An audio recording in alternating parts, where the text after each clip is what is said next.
You're listening to the B&H Photography Podcast. I'm Jill Waterman, the show's creative producer.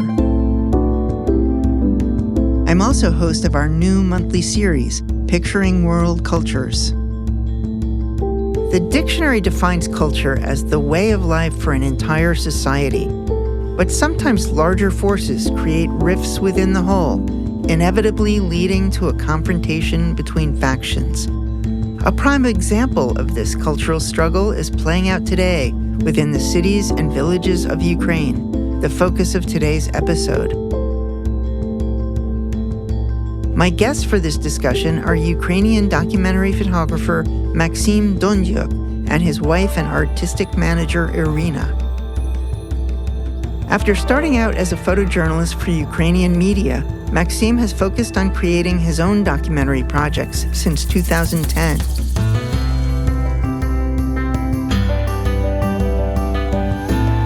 He often combines photos, video, text, and archival materials in projects that explore issues relating to history, memory, conflict, and its consequences. In 2019, the release of his book, Culture of Confrontation, became a turning point in his artistic work.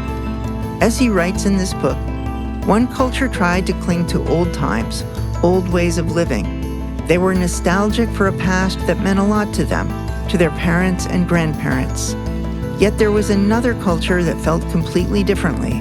They looked ahead to forging something new, a different country. Today, we'll examine how these conflicting forces take visual form in Maxim's powerfully arresting images. In 2022, Maxim was awarded the W. Eugene Smith Grant in Humanistic Photography for his project Ukraine 2014 to 2022. Additional recognition includes a Lucy Award as International Photographer of the Year, selection as a finalist for the Prix Pictet Photography Prize, and inclusion in Magnum Photo's 30 Under 30 competition for emerging documentary photographers. We recently spoke with the Dondyuks during a rare visit they made to Germany, where they were working with a publisher on a new book project. Maxim and Irina Dondyuk, welcome to the show. Hi. Hello, everyone. Thank you that you invited us. It's really a pleasure. Yeah, thanks so much for joining me today. So, Maxim, before we get into your photography and documentary projects, I'm wondering if you can talk a little about what, in your opinion, are some defining characteristics of the Ukrainian people and culture. Yeah, it's our culture depends on your position in the map, because we all the time be between different empire, like Russian Empire, like Austrian Empire, Turkish Empire, and even Polish Empire. All the time it happens that we should fight for our independence because a bigger country try to invade us.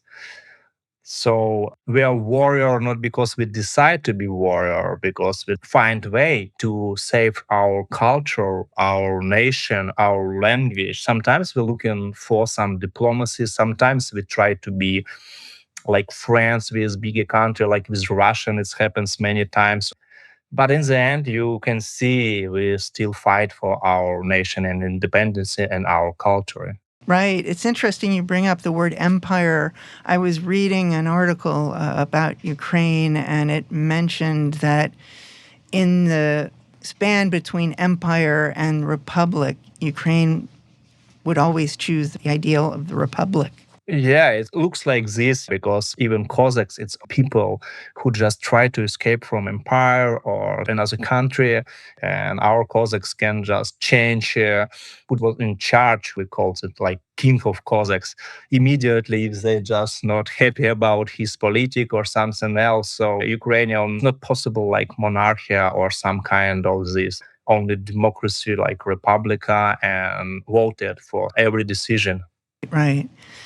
So let's move on to the projects that you've worked on. I want to start with some of your earlier projects. And there was a small series you did in 2013 where you photographed the final workdays of a country doctor in a small village in southwestern Ukraine. He had been treating patients there for 49 years, and his retirement must have had a huge impact on the community. How much time did you spend with this doctor, and what did you observe in his final interactions with patients?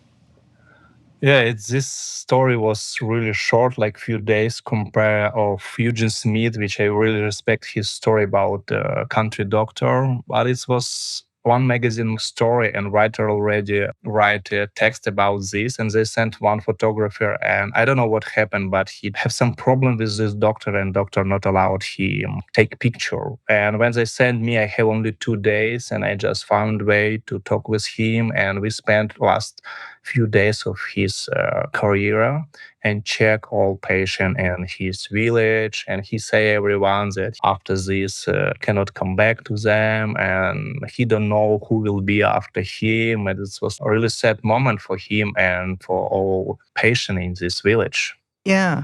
And did you get a sense of his impressions about any changes to the medical system that he's experienced over the years that affected his work or patient care? During Soviet Union, it was better situation in the village because it looks like government spent more money and more support for this. But now it's like a small village. Only old people live in this village, and sometimes children arrive to them only for weekend or one times per month, and no hospital. It's like if you don't have money, children cannot just bring you in the hospital in the city. It's only one medical support and this doctor for you, and it's for them it's like if you're sick, if you lying on the bed all the time, only this doctor can arrive to you and help you. Right. So it was partially a situation where people had emigrated out of this small village to work in bigger cities, so the population had dwindled. Yeah, it's mostly happen in all our village, unfortunately or fortunately, I don't know, it depends. And yeah, we have a lot of mostly abandoned village or few people live in this village, and it's I even don't know sometimes how they can exist.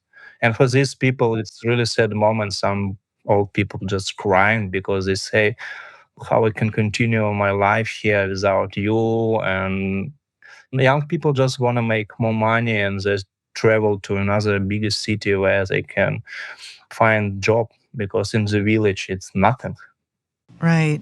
So, speaking of hospitals, 3 years before this country doctor story you did, you started a huge project documenting Ukraine's TB epidemic, and you spent 2 years from 2010 to 2012 embedded in TB hospitals with patients.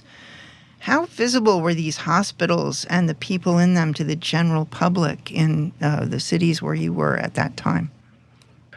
For me, it was like unknown story, and I was young documentary photographer, and I tried to find some strong project because I want to just concentrate for long-term project, and I didn't have money, even camera, and just some friends give me, and I cannot travel to another country. So I decided to find some strong story in my country and researching. And when I found real situation about tuberculosis in my country, I was really shocked, and I didn't know about this. And I start take picture, talking with people, and try to understand the whole situation from inside. And it was really big problem because it was pandemic. A lot of people die, a lot of people sick, and unfortunately, government not so okay about this.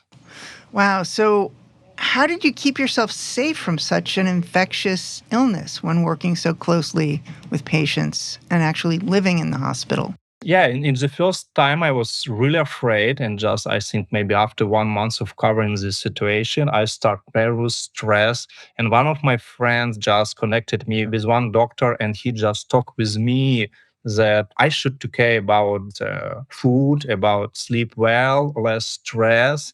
It's tuberculosis. It's really bad ill, yeah. But if you have less stress, good food, sleep well, you protected. Even with mask, it's less protection. And I just stopped using mask after a few months because I realized when I live with the patient, it's like some wall between me and this patient. And of course, it was so risky because if I had tuberculosis, it's even no medicine of this. I think it was like try to do something in my country, try to connect. And after some period, I just stopped care about this, stopped thinking about this, and I realized that I should to continue to do it. Mm. But I think it's really important that you just care about yourself because in our country, in post-Soviet Union, mostly everyone has TB, like inside of our body, but only if you have some problems, stress in the work, or you just not care about your food, it could be your immune system will let us down, and it could be a big problem. So you're saying that there's tuberculosis that's inactive in most people, and then at a certain point, Yeah, like this in Ukraine, yeah, it's like inactive, yeah. wow. Did you isolate yourself from the patients? No, I lived with them in the same room. I drink the same tea, and I just spend sometimes few weeks. I'm not sleeping in the same room because just doctor give me the room, not like for safety reason, just for maybe that I be separately with my equipments. But mostly I spend all the time with patient, just walking with them outside, drinking tea, play card, eating the same food. So I try to be voice of this patient because I just realized that nobody care about this patient in Ukraine, and everybody thinks that all people is drug addicted, prostitution, or homeless people. And I met a lot of just good people have some stress, divorces, or I don't know, just something happened with them, and nobody even want to talk with them. So I try Mm. to record not only picture, also their story, and share this. And I try to be voice of this patient for people in Ukraine, for government, for the future, or just for history. What was the most surprising thing that you learned from immersing yourself in that world? I think it was beginning of a change myself or my mind because when I come back sometimes for short period in Kiev and when I talk with my friends, they all the time talking about some problem about money, about girls or boy, about politics, about work. But I just spent all the time with people, and some people even know that they will die soon, 1 month or 2 weeks. And they were so happy, smiling, and try to feel every moment in this life. And so after this project, I start less care about material life, about money, and it was connected with not only just taking picture or talking with people. I was part of this, and I tried to make some kind of visual diary what happened with me. And I see not everyone, but most people who share their story and who allowed me take pictures, they know that they will die. And I should to take pictures this really horrible situation because people don't care about people who are like first or second stage of tuberculosis because for them it looks like normal people. And I want to shock these people should care about their health. And I think it was really important that people even afraid and check maybe if they sick or not sick. And so I don't know, try to help them. But in the end, I was burned out and understand I cannot change nothing. Hmm. Yeah, the idea of putting it out there as a public service project, it seems, was important to you, but that's a tall order. Yeah, I find few ways, and we put big print in some train station in Kiev and in different city. And near this exhibition, we put like mobile testing car, Hmm. and people just see this picture, and some people can check their TB during 15 minutes. And then found many people who was sick, and they didn't know about this. Wow. So it's a fairly easy diagnosis. It's a fairly easy test. Yeah, it's an easy test, but people not think about this because people have stereotypes. They think if you have tuberculosis, you are some kind of homeless, drug addicted, or like not normal people. But it could happen with you. Your friends could be tuberculosis. Of course, in your country it's less, but my country it's not so rich, and some people not well eating or not check their health all the time. So it could happen with normal people in some country which not like check all the time their health. Right. What kind of permissions did you need to get for access to both the hospitals and the individual patients? Yeah, it was personal project. It wasn't like assignment or some kind of grants, and I don't have any press card in this period. So I just took camera of my friends and start talking through some people who live in the city where this hospital, and they connected me with director, and I just tried to explain that I want to share this horrible situation in our country, and I want to show real situation. I want to talk with people. I want to live in the hospital. And I speak with 10 director of hospital, and 9 say go away. Mm. And one say, yeah, just do it because it's horrible situation. And I want to share this. So if you want to do it, you can do it. I allow you live here and take everything what you want if patient allow. Wow. That's great. So I'm curious, were you always driven to do personal work that was not assigned from, when you first picked up a camera? And this period I was unknown, and we don't have any media in Ukraine which can cover your expenses. So if I want to work, I should find how I can work. And I'm just concentrating for long period project. Even now, it's really hard to find money. But maybe this project for me was like some kind of education because I don't have any photography education. And during 2 years, I live in the hospital not only because I want to live, because I don't have any money for rent apartment or hotel and don't have any camera. And I was so naive. I think, oh, I just maybe spend only 2 or 3 months with this patient and make like some super good story. But only after 3 months, I realized I only just started. Mm, wow. At the same time that you were working on the TB project, you spent 3 summers documenting a military boot camp for children in the Crimea, where experienced soldiers offered instruction with real weapons and live ammunition. How did you discover this camp and get access to photograph there? It was accidentally. I work tuberculosis project in Crimea. I live in Sevastopol. And one magazine asked me to spend 1 day with this camp just for 1 day. And during this day, I was a little bit shocked about what I saw. And I connected with Cossacks who was charged of this and just come back myself, continue every year to make better connection with them and cover the story. Because for me, it was really important. Few months before revolution in Ukraine, I make 40 hours of documentary movie with my brother, but unfortunately, I still not finish post production of this movie. Hmm. Well, you mentioned that the camp instructors were Cossacks. Were they a mix of Russian and Ukrainian Cossacks? Yeah. And I'm curious, that's a term that has both a military and a cultural meaning. Can you briefly describe the cultural significance of a Cossack?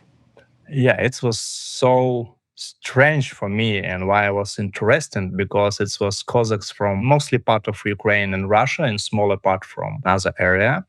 And I don't know why, but I'm all the time talking with them during interview about what will be if war happens between Ukraine and Russia. But all Cossacks say me, oh, we don't have any nation. We are not Ukrainian or Russian. They think that Cossacks it's nation, and they think that politics playing some game and now it's separate few country.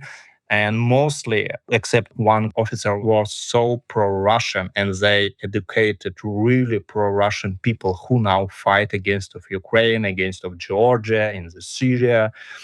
And why I start making documentary because I realized that picture cannot explain the whole situation because sometimes some pop arrive to them and start talking about the best thing you can do in your life. It's fight and die for Russia and for our culture against America and NATO. So it was not few years, it was few decades pro-Russian people educate children who now fight against Ukraine and want to fight against NATO. Right, right. The pro-Russian sentiments, did you see them changing over the course of the 3 summers you were there? Uh, but they not tried to speak before revolution and war in Ukraine about this because it was like some kind of taboo. Because I feel like it's some kind of not problem but complicated question, because sometimes I listen in some discussion, but mostly all the time the who charge this camp try to stop any conversation about this, because children who was from Ukraine, even if their officer was pro-Russian, now fighting for Ukrainian side, and Russian children fighting for Russian side, and one officer have medal from Putin because of annexation of Crimea, and another tried to make some kind of republic in Zaporizhia, but another was pro-Ukrainian. So it was complicated. Yeah. It's like two brothers fighting against each other. It's like tragedy in family. Mm-hmm. And where did the children come from? Were they sent by parents from all over the country or from other countries? Or were they local?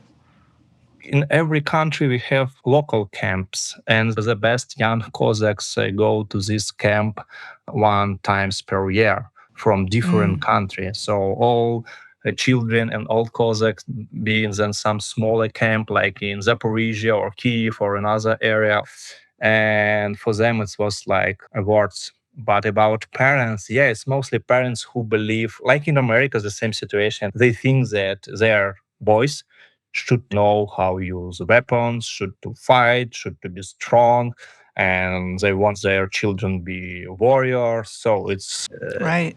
it's children from 6 years old, how they can decide about what they want to do. And of course, if you're 6 years old and some old man and you respect him, explain you about how bad America or NATO or how bad gays in European Union, and the best idea it's for you to go to the army, of course you believe it. Right. That's crazy. This camp wasn't unique. There exist a lot of camps like this in different cities or different regions in Ukraine. Thousands in Russia. In Ukraine was like two different sides, East and West Ukraine, because East Ukraine was more pro-Russian and West Ukraine was more pro-European Union. But unfortunately, even local government Crimea know about this and they support in some way. So everything what happened now, everything what you following now in the news and revolution and big invasion, it's not beginning just after Maidan or something like this. This camp, it's be like history, because one country or one culture, it's not like country Russia, it's like culture, pro-Russian culture or Russian Empire or Soviet Union culture, prepare revenge.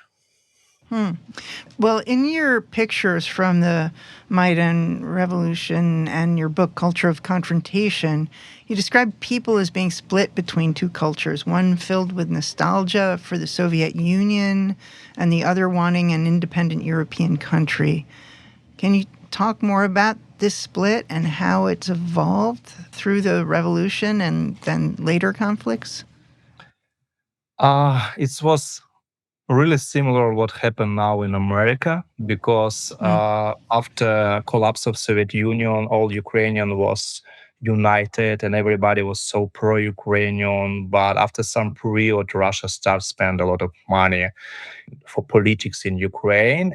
We didn't talk before like East or West. It was just Ukraine. But after everybody realized that, oh, you're more pro-Russian or pro-Ukrainian, because we have also, like you have democracy and Republican, we have pro-Russian and pro-European, and they create a lot of fake news, and people was separated of each other, and family divorces because one was pro-European or pro-Russian. And the same maybe in America. I even don't know if it's possible that husband or wife one democracy and another Republican, because now looks like politics in America do the similar situation. So 20 years, our politics playing in this game with our nation, and Russia spent a lot of money for help politics who try to find more people who will voted for pro-Russian side. And in the end, revolution in 2004, 2014, and annexation of Crimea. But unfortunately, I think it's just political game who creates the whole situation, because before nobody even talk about this. Hmm. So, making pictures of these conflicts and during the revolution on the front lines is incredibly risky. What, if any, measures can you take to minimize risks? Minimize risks, it's only one way: not going in the war, not going in tuberculosis hospital or Chernobyl, I don't know. But it's more important in your experience and instincts, I think, but anyway, you cannot control it. So in the beginning, in 2014, I don't know nothing about war photography. I didn't have even vest or helm, and I just cover revolution firstly without any protection. And after I was wounded first time of grenade, I just started using something. And in 2022, I was well equipped because it was much more risky, and I was again wounded. So I think it's not possible. I think it's just like bad and good luck. And I try to feel myself, my instinct. And if I scare, I just believe on this. I try to go another way. But sometimes, unfortunately, I lost mine and go to some danger place because, I don't know, adrenaline or something like this. Mm-hmm. But I not believe that you can control or be safety. It's like what I can do if missiles arrive, or which protection can help me. Right. Would you mind talking about when you were wounded? What were the circumstances? Last time it was in European bridge in Bucha, and a lot of people just tried to escape from destroying European bridge. And in this moment, I didn't know why civilians under shelling tried to go through the bridge. Now we know, because in the Bucha was crazy situation, even worse. Mm-hmm. Russia used drone, and they controlled their artillery and mortar, and shelling in the square where was only volunteers who tried to evacuate women and children who tried to escape from Bucha. And that was one family was killed. And I traveled with two photographers in this period, James Nachtwin and Jerome Cicini, and the Italian photographer Emanuele Satoli. So it was another incoming in the same place when we just take few picture, and one shrapnel shot my shoulder. Wow. Thankfully, it was not a worse injury.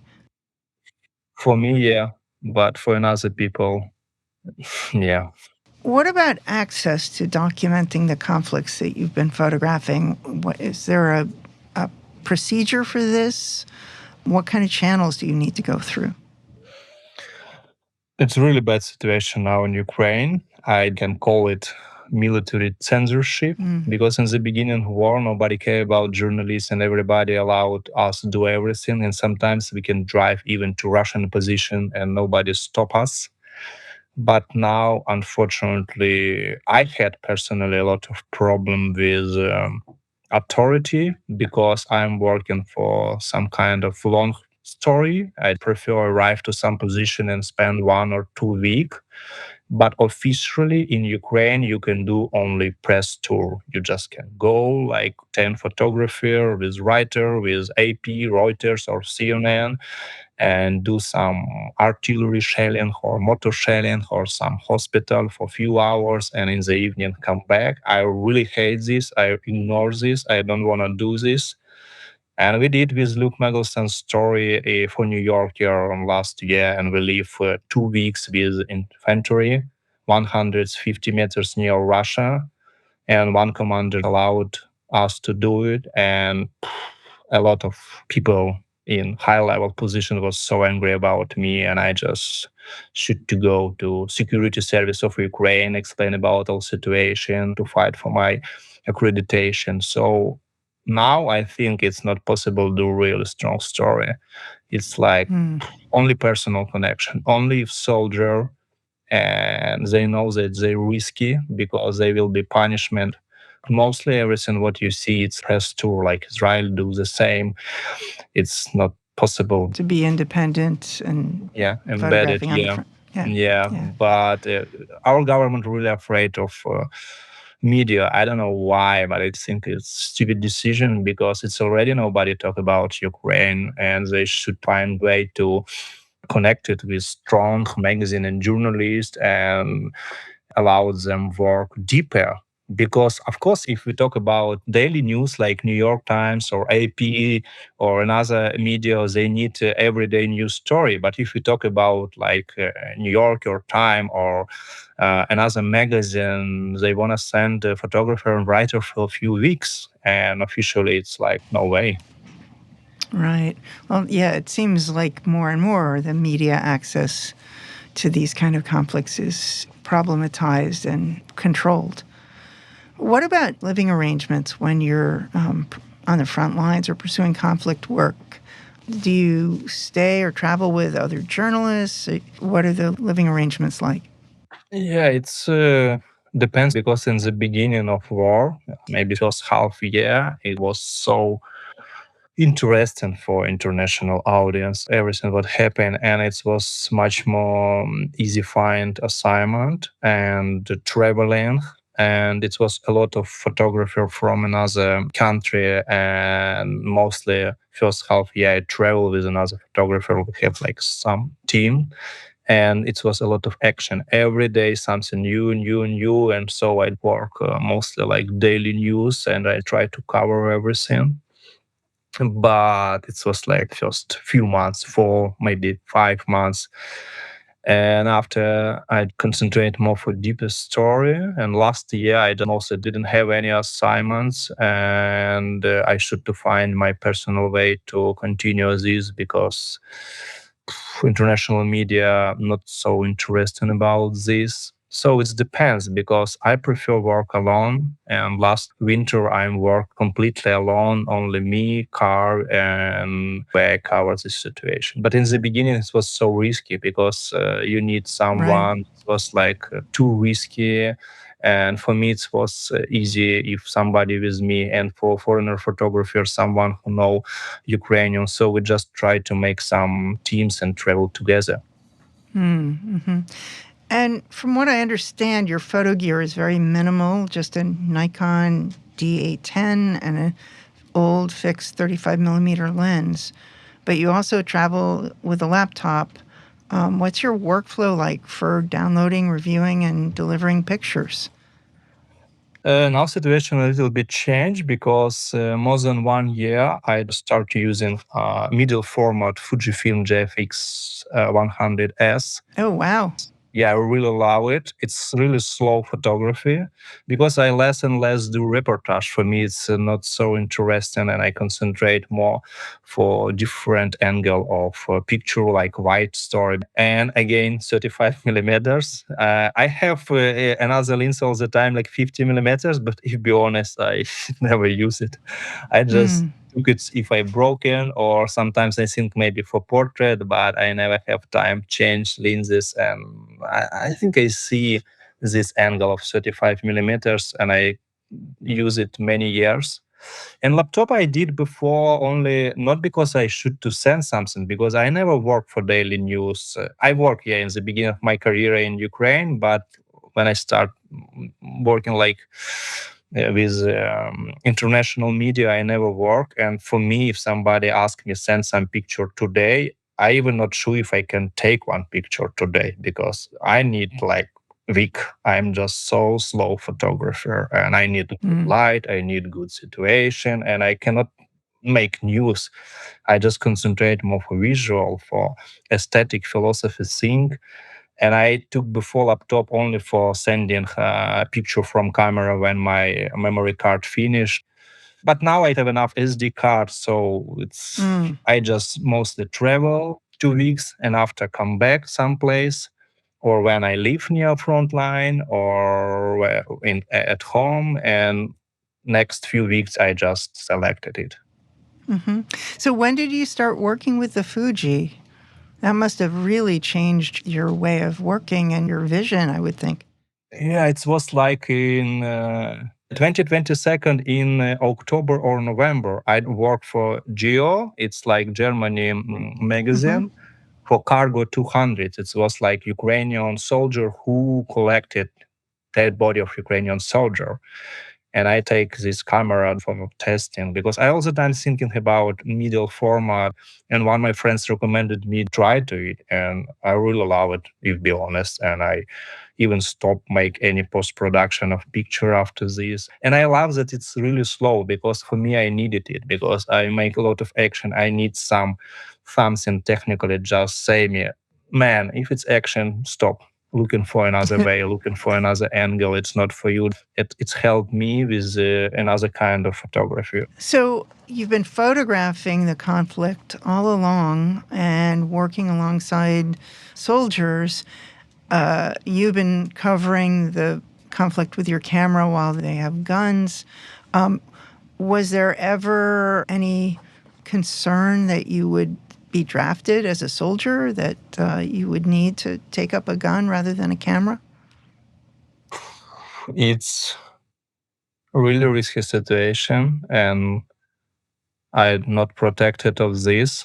And few journalists it's already was mobilized. Unfortunately, actually, our government sometimes try to punish some journalists about this. They're just not happy about their work. And it's not like risky.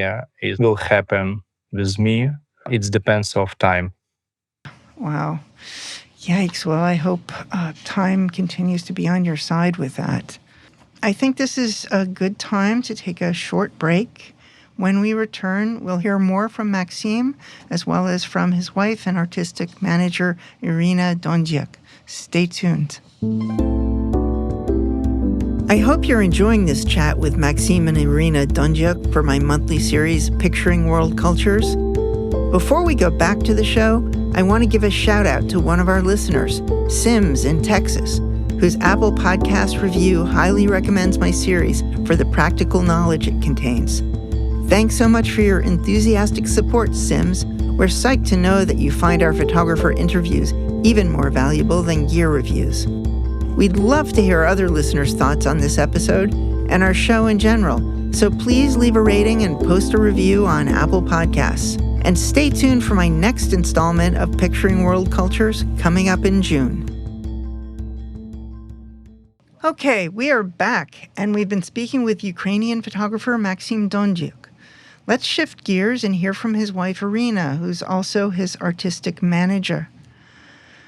So Irina, Maxim describes his workflow for downloading and delivering pictures from the field. How does that process work from your end? What kind of a setup are you working with at home? From the full-scale invasion of Ukraine, we continue working very closely together, but of course, the whole process looks quite different from how it was previously. While Maxim is on the shooting, on the front line, he always tries to send everything he does during the day through iCloud, so I could have all the photos and I could have all the material to send it to magazines, to curators, to grants, etc. So my responsibility actually is to link him with all these institutions and with media, and to promote and to share his photos. So I receive photo material from him, and then we start, sometimes I myself, sometimes with him, make photo selection, and already with this selection, work with media, with exhibitions, awards, grants, etc. Yeah, but I'm all the time send selection, but it's Irina needed shorter selection, and Irina just sometimes I don't have even time and connection. Selected picture for curator, exhibition, and editors. Right. So, how often are you able to get in touch when you're out in the field? It's very depends on where is Maxim and if he has any connection at all, or if when he's embedded with some military unit, for example, then I never call him first or write him first. I always waiting for his call, because you never know whether he has an option to answer, or whether he has time for me or for some professional questions, for example. So we try to connect every day, yes, through iMessage, or if this is something which we don't want to be discussed openly, then we discuss it in Signal. I'm not familiar with Signal. Is it like WhatsApp? And a lot of military in Ukraine and Russia use it because it's really hard to hack it, yeah, compare of WhatsApp or just Facebook or Instagram. So, is there any risk of communications being intercepted and giving away Maxim's position or other critical information? Yes, there are such risks if he is located very close to the front line, for example, or with some special military forces. But if there are such situations, I know about them. And as I said, I won't contact him. Only when he has such option, if he has time, and if he finds a way where it is secure to call and talk with me. But again, if it is risky, we won't discuss any serious questions over the phone. But mostly in front line, I should to switch off mobile phone and without any connection, because Russia have drones and they just can see like some signal from mobile phone. So it's not allowed. If some soldier sees that my mobile phone not airplane mode, they can kill me. It's risky. Yeah, exactly. Yeah.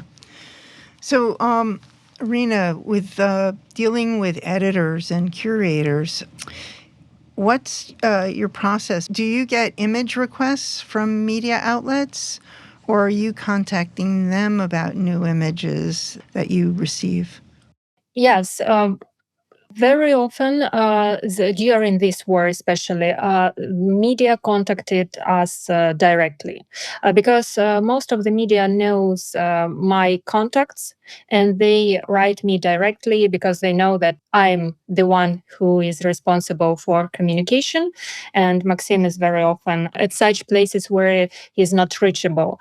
So during the war, mostly they contact me. But when Maxim works not on assignments, but on his long-term projects, then yes, we prepare a set of photos, and I contact media and propose them a story. And if they're interested, then we continue our communication already. Have you found that there's much difference in the type of content used based on a country that an outlet is based in?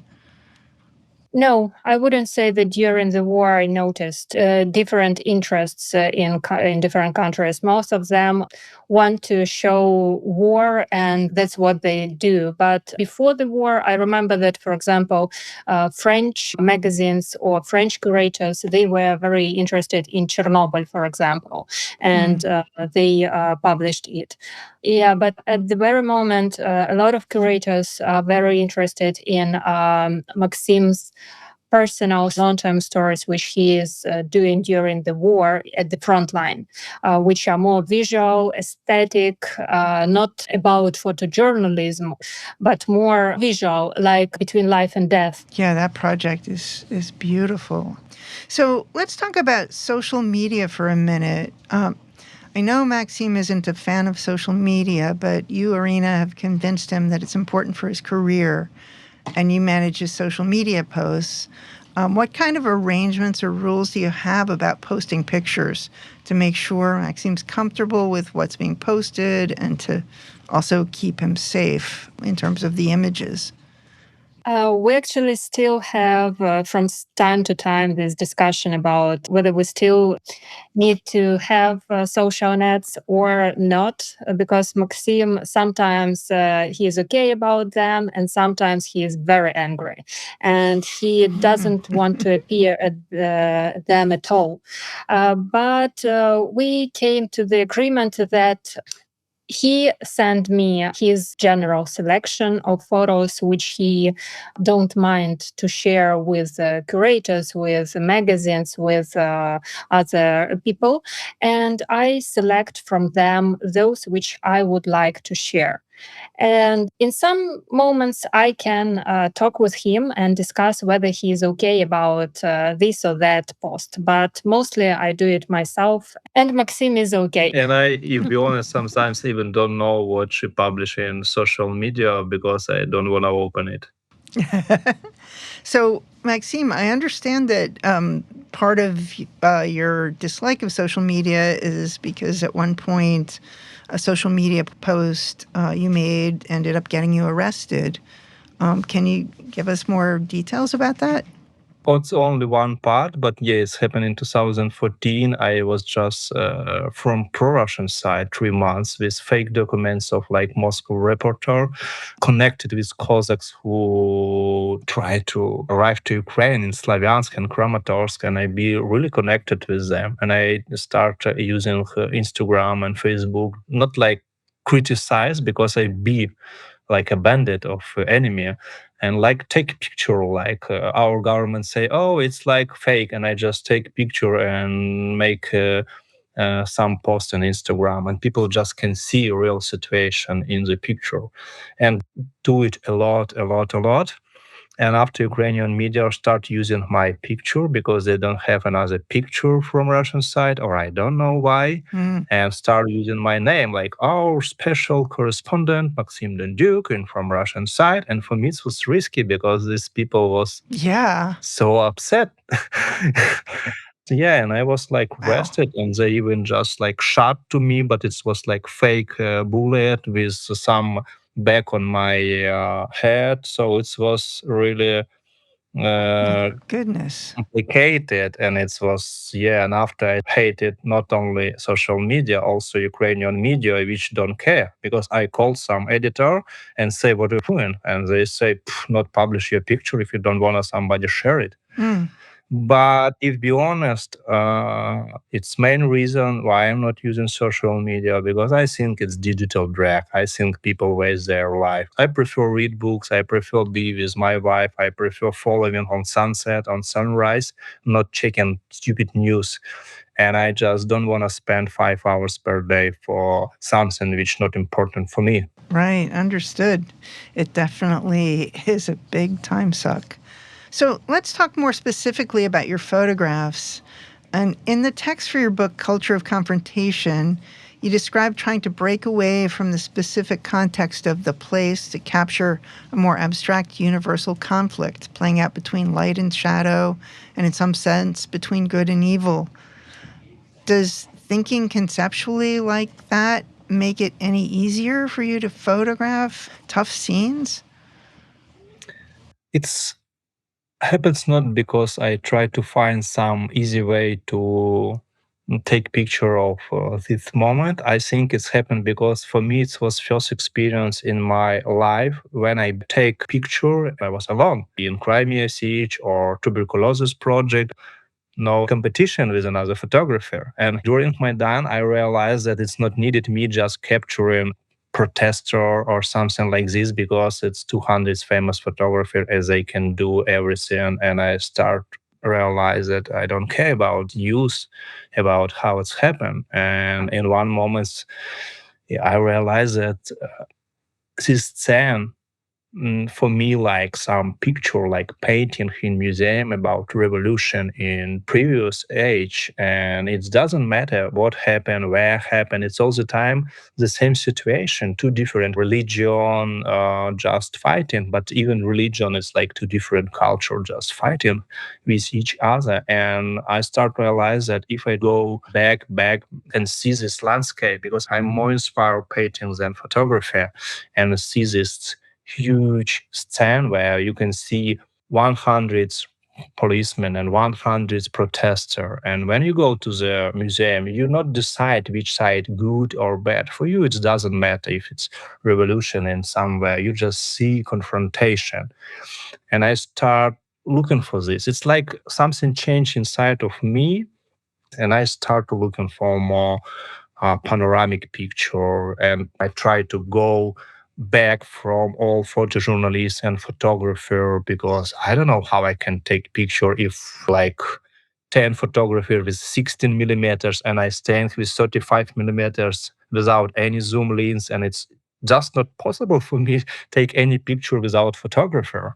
So I just looking for another perspective. And I also think I'm embarrassed photographer. I cannot take picture when it's too many photojournalists. I'm all the time try to find another way, because for me it's much more important not what happened or where happened. For me, much more important what you feel when you see my picture. Right. Some of your pictures from Culture of Confrontation were made from very high angles. I'm assuming you weren't using a drone, but where were you shooting from for these vantage points? Yeah, to be honest, I never think about this and never noticed this. But yeah, I think I just looking for some place. I don't know, just when Lenin monument was destroyed, I climbed up and take some picture, or I looking for some bridge, or looking for some burned bus and go to the roof. So I just try to make some panorama and looking for some angle or way, but it's not like was my concept and I tried to do it. It was like accidentally what you notice. So it's basically sort of more instinct than anything else. Yeah, because for me it was much more important to show confrontation is big scale landscape with human. Because when you see some face of some protester or policeman, you realize it's not your friends or family members. When you see all confrontation, you can imagine that it's somebody could be inside. It's much more deep. It's like romantic painting when you can imagine that it's you. So I think I'm just trying to find angles, put all my emotion, all my feeling inside of picture, because for me it's not so important when, what, why. What important for photojournalists, for me it's much more important feel it, see it. And I believe that all picture contain some kind of my emotion, and I hope people in exhibition can feel just maybe small part, but can feel something and maybe even cannot understand why. Well, you have a really powerful way of humanizing inanimate objects and making them almost a stand-in for the person that's no longer there in a lot of your war pictures. It's very powerful. Thank you so much. Thank you. So let's move on to a different subject. After documenting the revolution and the conflict in 2014, you decided to visit the area around Chernobyl, where you retrieved tons of abandoned images and vestiges from a time before the nuclear meltdown. And everything you collected needed extensive cleaning and care before you were able to scan it for use in the archival project that you've done. Were there any concerns about radiation when working so closely with these objects and in that environment for so long? Looks like I'm working only near radiation, tuberculosis, war, and maybe I never thought about this. Maybe it's some, I don't know, psychological problems that I'm looking something not so happy. But if be honest, it's a lot of also stereotype about radiation, and I have some device for check radiation. A Geiger counter. Yeah, but if we talk about Chernobyl, it's like three different zones: 5 kilometer zone, 10 kilometer zone, and 30 kilometer zone. And 30 kilometer zone now it's completely clear, if be honest. And Mm. 10 kilometers, it's near Pripyat and Chernobyl nuclear power plant, and it's like a lot of radiation. But compare what? Because radiation, it's compare how many radiation just during year. So if I just spend some period in Chernobyl, it sometimes could be equal than you travel to China or America just few times per year. So it's a big discussion about this, but of course it's risky. And of course I check all my artifacts. If be honest, I just go to Chernobyl after 2015, and I was like from just like some psychological problem, I think, after war, PTSD, and I want to be Mm-hmm. alone. I want to be like some kind of meditation.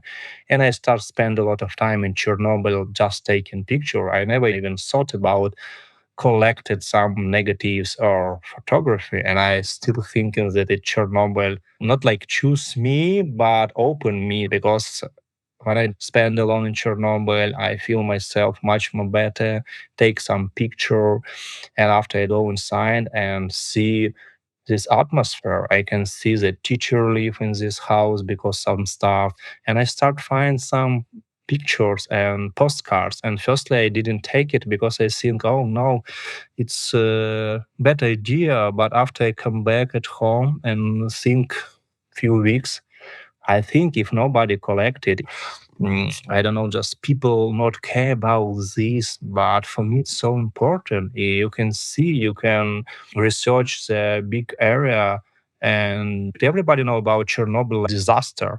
But for me, this project about how it was before tragedy, and I just try to follow in the past. Now I collected like approximately Yeah. 500 negatives and more than 2,000 paper artifacts and photos. So for me, it's like some kind of archive and museums. I'm curious, Maxim, what's the legal status of the materials you took from Chernobyl? Is it legal to go into those houses and take stuff? Yeah, I do it firstly completely illegally. And I just collected it, and it was like I should to find some place in my car and just escape. Not because I'd be arrested. I'm not afraid about this because our government, I don't know why, think it's garbage, but I think it's pressure. I think it's really important thing. I want to make some online archive where family like children or grandchildren can find through last name or picture archive for their family, because people just temporarily evacuate from Chernobyl area for 3 days and never ever come back. And some grandchildren never know how look their grandpa or grandma. And I think it's so important. And I don't know why government not think about this. And one times I decide don't care about if it's legal or illegal. I just start collected it and did it like 6 years. If you don't mind, I will add that officially it is not permitted to take anything from Chernobyl, but unofficially, everyone with whom we spoke, what we are going to do, they knew what we will do. Authorities of Chernobyl knew this After a few years, yes. after a few years, but they helped us with permission to live in Chernobyl last time for 3 months, but they couldn't give us official permission because it's not legal. But at the very time from Chernobyl, you can see that wood is cut and taken from Chernobyl. All this metal is taken from Chernobyl. So it's also illegal, but people continue doing it because it's money. Yeah. First, I did it like first few years illegally. I just should to pay like a photographer a few hundreds bucks for tour guide. and I just take picture, and I will have some system how collect it. And after one authority helped me with permission, and people in Chernobyl know what I did, but they have three border, like 5 kilometers, 10 kilometers, and 30 kilometers, which security service of Ukraine control, and nobody give me permission. So they check my all bags, my all car, and authority in Chernobyl say me, if they found it, we don't know about this, it's your problem. So you actually need an official tour guide to visit the region?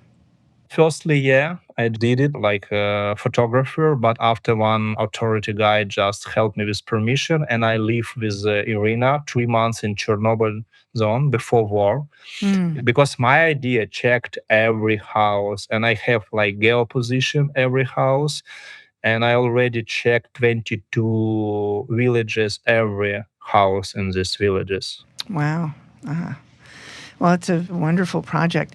And you have a very personal connection to the Chernobyl disaster in that your younger brother, who was born a year after the accident, was seriously ill for the first several years of his life.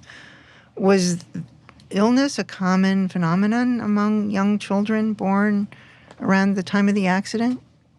If believe what people talk and statistic, yeah, it was a lot of problem with children who was just born after accident of Chernobyl, like my brother. I don't know another example except of my brother, but yeah, it was too many like mutation or some problem and cancer. Yeah, so it's because Soviet Union keep a secret in first few weeks, and it Right. was first May was some demonstration in Kiev. So, and all my childhood I listening from my parents that, oh, it happens because of this with my brother, and my brother just spent 7 years in the hospital. I mostly didn't see him. Wow. So yeah, maybe for me it was like some mystic situation. But I first time arrived to Chernobyl in 2007, but I start feel this area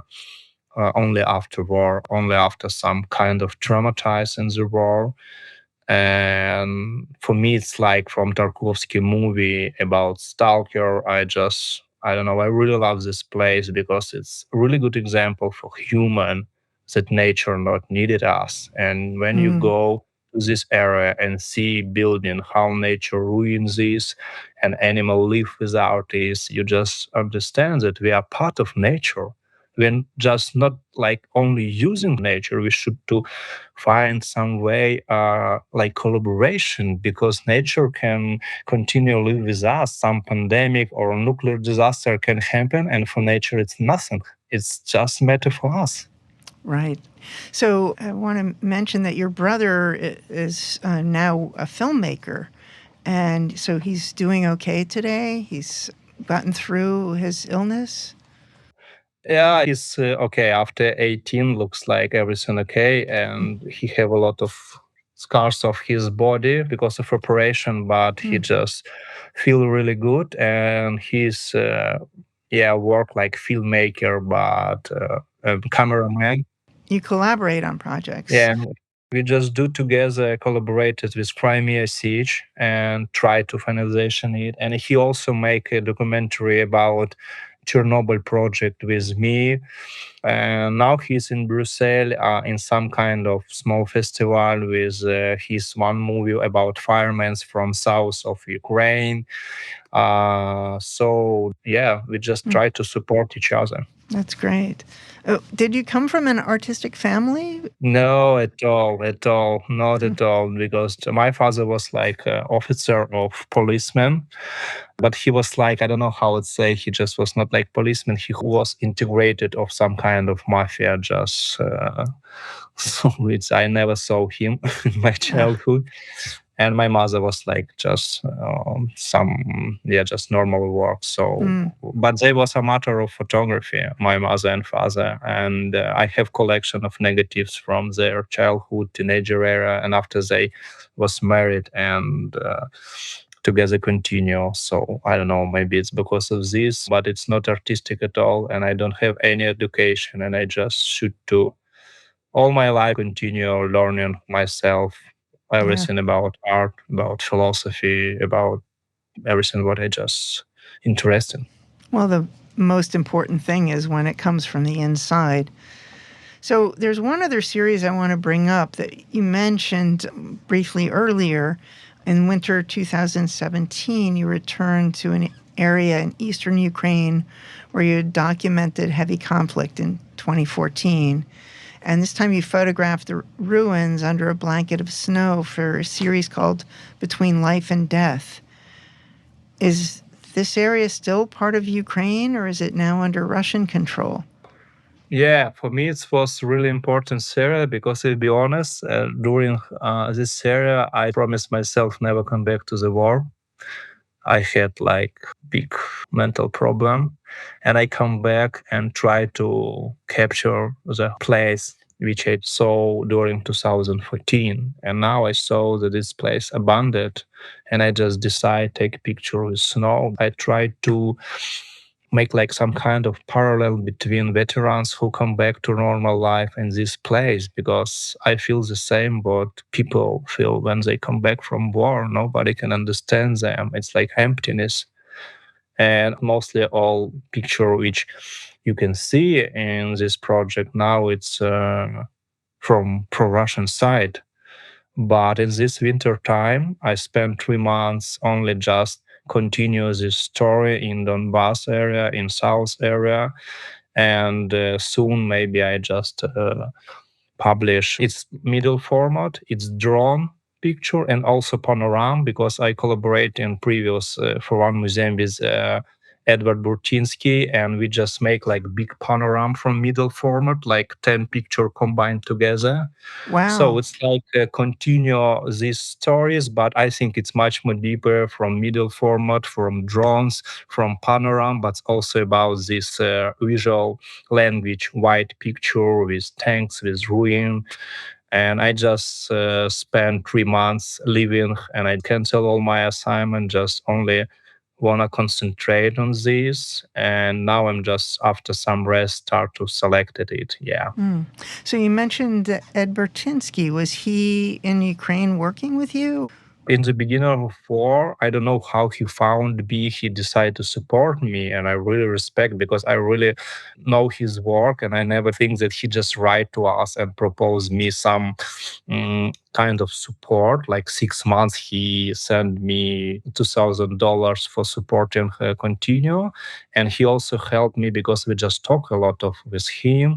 And one museum in Toronto proposed him make some kind of panorama 10 meters in long side and 3 meters in short side in Babi Yar. It's where it was killed a lot of Jews in Kiev, and he cannot arrive in Kiev, and I just did this picture like collaboration. But for me it's like mentor for me. He helped me, he called to me, we talk a lot of with him after his support. And yeah, now I just start using this kind of panorama which we do because he asked me do it for one museum. It's quite interesting how it's changed Yeah. this project. Yeah. Yeah, that's amazing. I know he's a big philanthropist, and I never thought about a visual connection between your work and his, but now that you mention it, I can see that the sort of large, iconic nature of the work. There's a lot of similarities there. Yeah, it's really just inspire me. And I don't know if you know, but his parents from Ukraine, and I was Ah, surprised that after a few months he started talking with me by Ukrainian language. really? Oh, Yep, wow. yep, he know Ukrainian language, but he never was in Ukraine. He dreamed just come back after war and just see his grandpa and grandma town or village in the West Ukraine. So, in terms of the wider world, in July 2022, you went to France, where your work was exhibited at the Photo Festival in Arles. And to make that trip, you needed special authorization from the Ukrainian government. And when we were speaking just before, when starting this call, you mentioned that you're now in Germany. Do you have other plans for traveling outside of Ukraine in the future? Unfortunately, no, because it's first time when I just now go abroad of Ukraine, and you need a lot of documents, a lot of papers if you wanna go. I don't know who decide, but all the year nobody in Minister of Culture just not allowed me travel. And this time when I go to the preparation printing my new photo books about war, they allowed me to do. But yeah, a lot of my friends cannot travel, and could possibly if I come back I cannot travel again. So it's It's first time difficult. after Arl, and I don't know if it's possible travel anymore after. Yeah. So, do you plan to return to the war and continue your documentation? Like I say, I'm really just like burn out about this, because after 10 years of documenting this and some problems with authority in Ukraine, security service in Ukraine, like cancel my accreditation.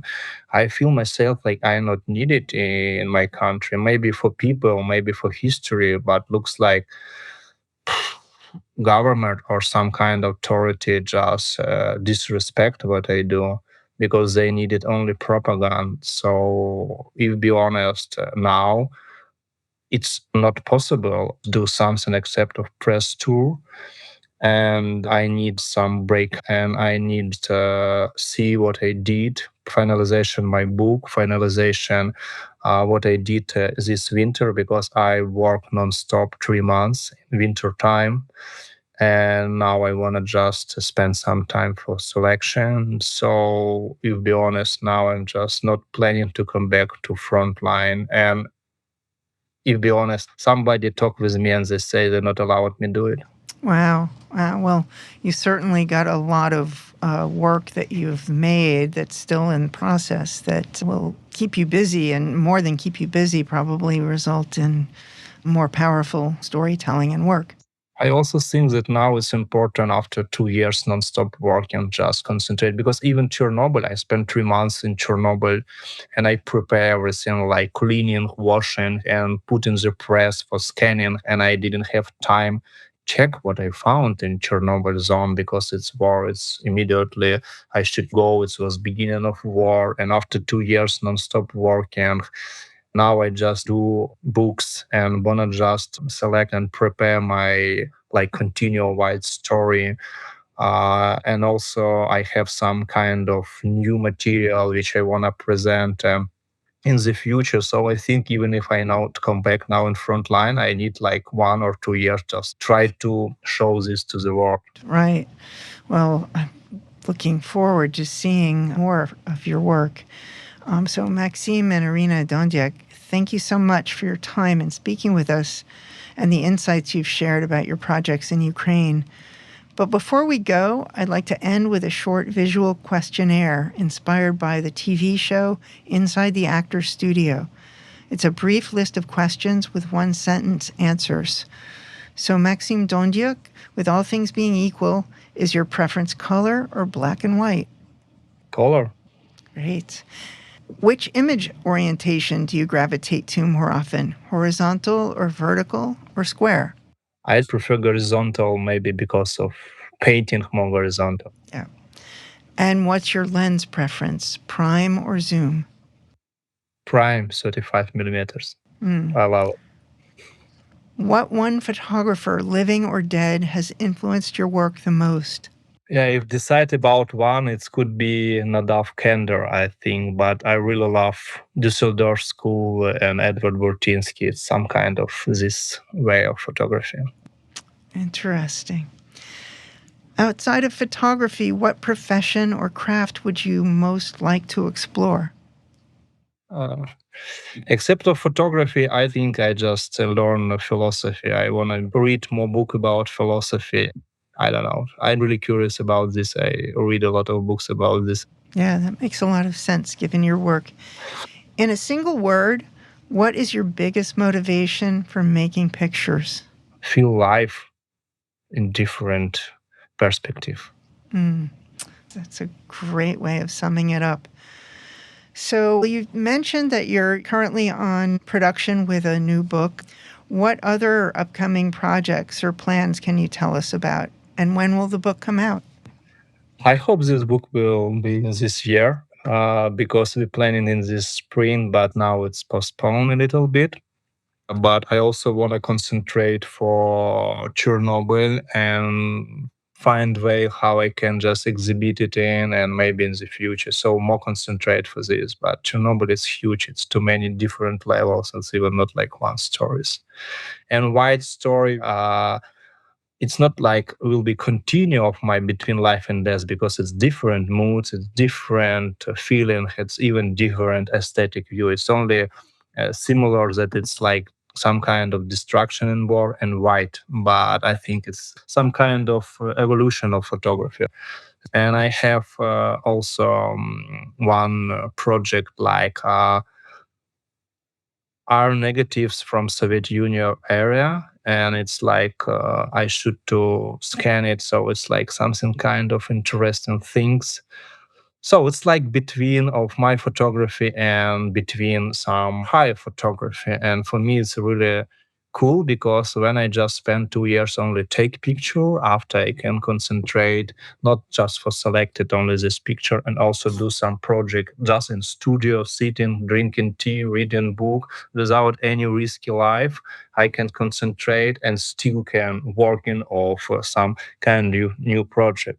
But if be honest, it's like everything like dream because I am Ukrainian photographer and maybe now people know about me, but in the future they can forget about me. It's really hard sometimes to find some kind of exhibition or gallery or museum or something like this. So I just try to do it by myself and hope. Right. Help for more velocity going forward. Well, you certainly have an in-depth body of work. And speaking of which, where can guests find out more about your work? Your website, which I am just a huge fan of, is almost endless. Thank you. I just really think only about website because Irina do all social media and I just only work on my website. So my social media, sometimes Irina just asks me what I'm doing in website. I say I change color. So you handle the website and she handles the social media. Not only social media, all communication, because I'm just even not talking with people in Messenger. Mostly I'm talk only with really close friends, but mostly I'm talking with people like video chat or audio chat or like normal life. So she should pick with all good people and bad people who just write to me. And as for the social media, what are the social media accounts?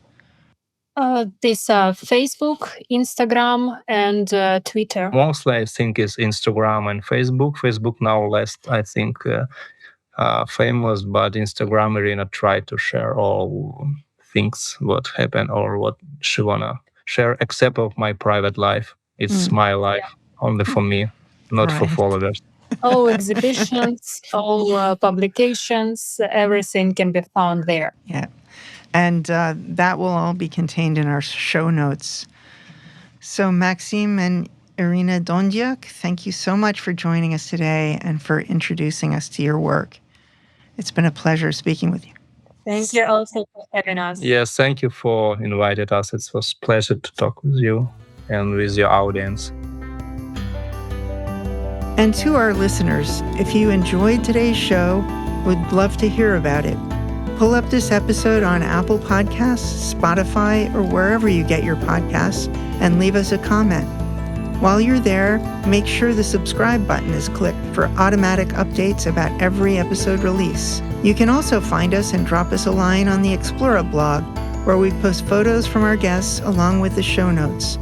And if you're a fan of social media, please join us on Facebook at the B&H Photography Podcast Group, where you can share your favorite photos and comment about the show.